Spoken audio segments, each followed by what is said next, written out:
Mister Rajendra Sharma पिछले 5 सालों से अपने बेटे से मकान में अपनी बेटी के साथ हंसी खुशी रह रहे थे। उनकी उम्र अब 60 को पार कर चुकी थी और बेटी प्रिया अब 28 की होने को थी।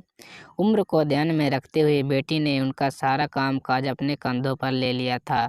प्रिया अपने हर काम में बहुत अच्छी थी, जितने अच्छे से वो अपने पापा, घर और उनके कारोबार का ध्यान रखती थी, कोई और शायद ही रख पाता। अगर राजेंद्र जी को कोई बेटा होता तो वह भी नहीं।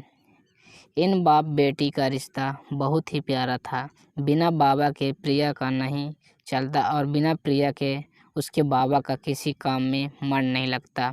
कभी कभी ऐसा लगता है जैसे राजेंद्र जी प्रिया के बाप नहीं, उसके बेटे हैं। प्रिया की हरकतें ही कुछ ऐसी थी। बाबा को सुबह जल्दी उठकर ज़बरदस्ती वॉकिंग के लिए भेजना हो या छोटे बच्चों को जैसे दवाइयाँ पिलाते हैं वैसे ही पापा की दवाइयाँ उन्हें खिलानी हो, प्रिया का बर्ताव अपने बाबा के साथ बिल्कुल वैसे ही था जैसे किसी माँ का अपने बच्चे के साथ होता है।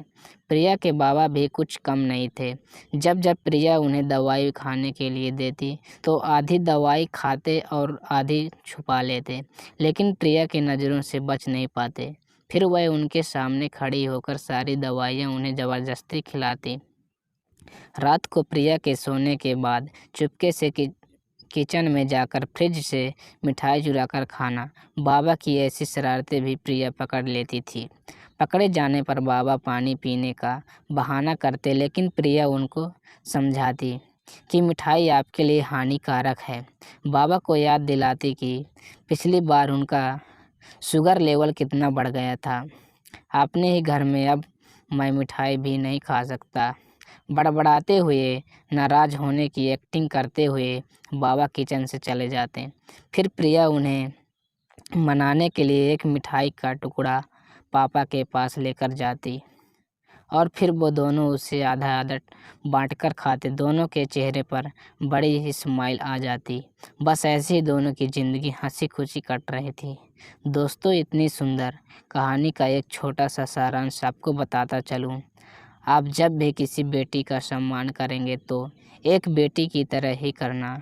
ऐसा कभी मत करना कि तुम बेटी नहीं बेटा हो। कहानी अच्छी लगी हो तो वीडियो को लाइक करें और चैनल को सब्सक्राइब करना ना भूलें, ताकि मैं जब भी अगली कहानी अपलोड करूं तो सबसे पहले आप तक पहुंच जाए।